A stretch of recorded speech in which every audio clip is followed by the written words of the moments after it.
In the heart of a dormant city, I wandered through cobblestone streets, my feet weaving paths that seemed to glow under the blush of twilight.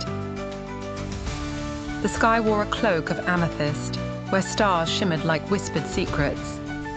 Doors and windows stood wide open, inviting and curious, as if the buildings themselves were breathlessly awaiting some revelation.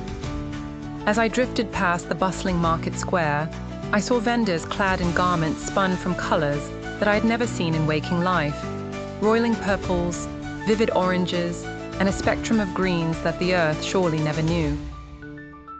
They peddled trinkets and treasures, their voices harmonized in a language that danced around me like a playful breeze.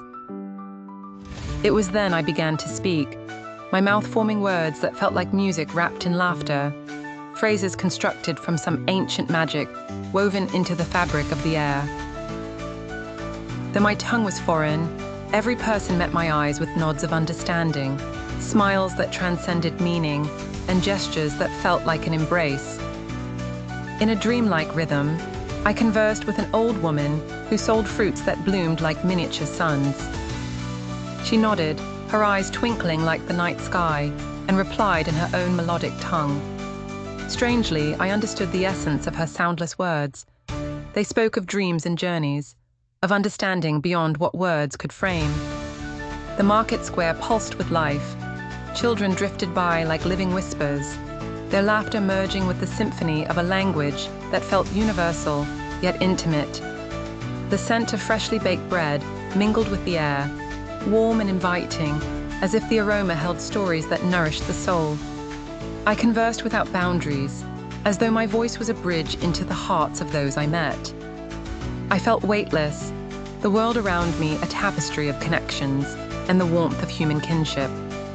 As twilight embraced the city entirely, a figure approached, a shadow caught in the dying light. He handed me a small vial, filled with a swirling liquid the color of moonlight. His words, unuttered yet understood, came as a gentle smile. This gift held the secret to the language that transcended borders and time.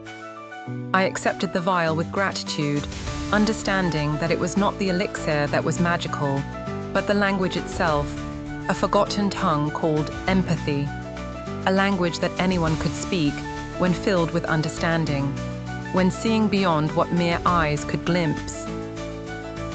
As dawn whispered its promise, I awoke in my own bed, the city fading like morning fog. The night's understanding lingered, an echo in my soul, a language spoken not just in dreams, but shared in every gaze between hearts that choose to listen.